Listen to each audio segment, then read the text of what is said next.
For 1 hour, call the number now, 0800 46 0000.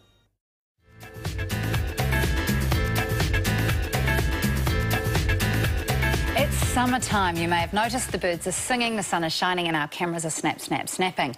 But the digital photos we're taking have a much shorter lifespan than many of us realise. And here to tell us how best to preserve our digital photos is the editor of Photo magazine, Pauline Herbst.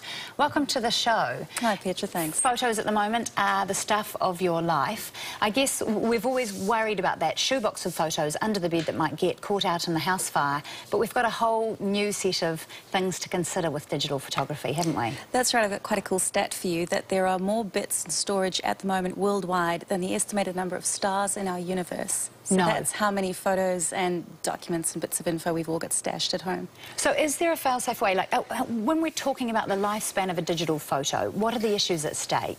A number. Formats change, so if you think of an old CV you had from maybe 20 years ago, the chances are if you're still using, say, Office, the versions will have changed and those old versions won't be able to be opened. Similar with photos. So you might just use your Office program and go and open your CV file and it just won't work? It won't work. It'll either be corrupt or you'll find that the format has changed and it just says doesn't recognise the file. And that can happen with photos as well, so you have to be careful. So we've got format change. What else are we dealing with? The fact that your computer can break. So a lot of people don't back up their digital data. They think it'll be fine, they'll just leave it there. A lot of people leave their SD cards in their cameras and think that'll be fine too. It's not. So you do need to actually make a habit of backing up your photos and every couple of years going through those photos and checking that it's still the correct version.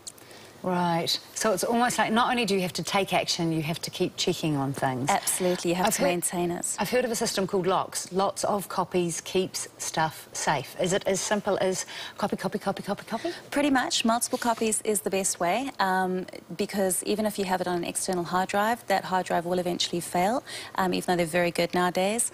CDs, if you think about it, we had CDs, then we had Blu-ray. What's going to be next? So we've give us one of those. Give us some options. Obviously, that there, as you can see in the corner of your screen, is gone by the by. What about, what are we dealing with now? The CD-ROM, that's gone. Yeah. We have got these lovely albums that people are making.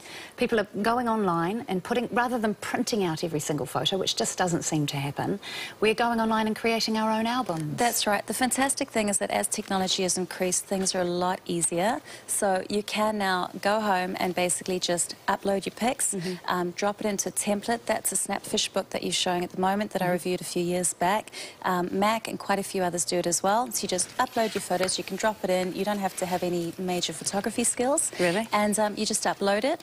They're really good nowadays. The one book I uploaded was in the reign of gigabytes and it didn't have a problem.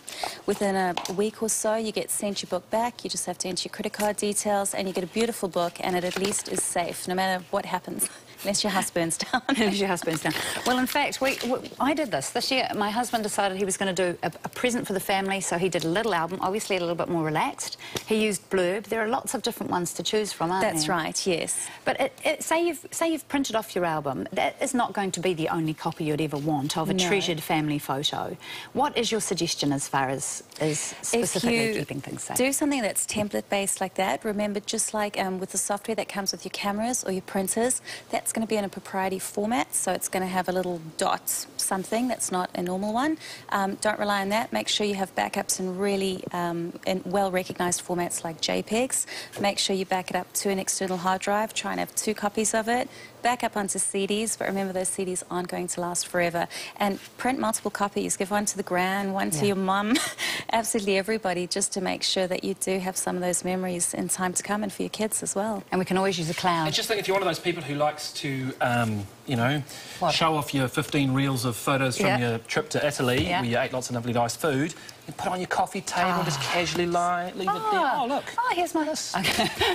Pauline, thanks so much for joining us from Photo magazine. Up next... were your holiday plans disrupted by the Queensland floods? We take a look at some alternative travel destinations.